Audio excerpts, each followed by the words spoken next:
We'll have to see significant change before we would change our mind further. I call Tim McIndoe. Thank you, Mr Speaker. I welcome the opportunity to support the introduction of this bill, which, as has already been noted, will be referred to the Justice and Electoral Committee if it gains support at the first reading. I've been listening very carefully to the concerns expressed by some opposition members this evening. Some of them, I have to say, are unduly alarmist, but nevertheless I've taken them on board. I'm pleased that they do support some of the bill's provisions. I'll just remind them that both of those aspects will undoubtedly attract submissions when the bill is referred to a select committee, so they will receive due consideration.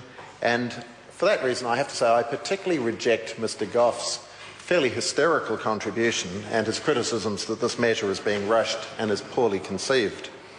Mr Speaker, as the Honourable Chester Burrows indicated when moving the first reading of this bill, it is an omnibus one which is aimed at ensuring that a modern, accessible family justice system responsive to children and to vulnerable people who come before it will be in place to meet the ever-changing needs of modern families and our society. And those changes seem to be more dramatic each year and do put particular pressure on the courts and, of course, on the families themselves. So the bill unashamedly focuses on the needs of children. I think that's a good thing. First and foremost, rather than of those couples whose relationships have become strained. Important that those are, it's the needs of the children that are rightly being put centre stage when we consider this bill. I commend the proposed establishment of the family dispute resolution process. In fact, I'm pleased to hear that most members seem to agree with that. It is aimed at supporting people to resolve their disputes where that is possible and appropriate out of court. And it is so much better if that can be achieved out of court by agreement rather than by some sort of court-imposed settlement. Where it isn't appropriate, or possible of course, the bill focuses the family court on disputes that will require a judicial decision. That's logical. That's an appropriate evolution.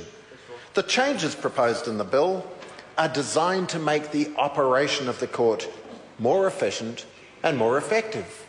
That has to be a good thing. They are designed to reduce or to mitigate the adversarial nature of family court proceedings. That has to be a very good thing, particularly where children are caught in the middle of heart-wrenching and often acrimonious disputes. Where we can avoid that, that has to be a good thing. And particularly, as Alfred Naro so passionately articulated during his very impressive contribution a short time ago, the bill is focused on improving the court's response to victims of domestic violence. So I want to discuss a few of the features of the bill that may be of interest to those who are listening. What is changing here is that for some private matters, people will be supported to resolve their disputes without the need to go to court. Family disputes resolution is focused on achieving lasting outcomes that the parties can accept and live by.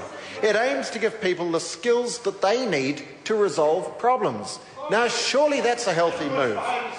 It is encouraging parents to be responsible for reducing the negative impact that their conflict has on the children involved. The process is better for children than going through the court system. So, Mr Speaker, I just want to conclude by assuring the House that the Justice and Electoral Committee will work to ensure that the bill's admirable objectives are achieved.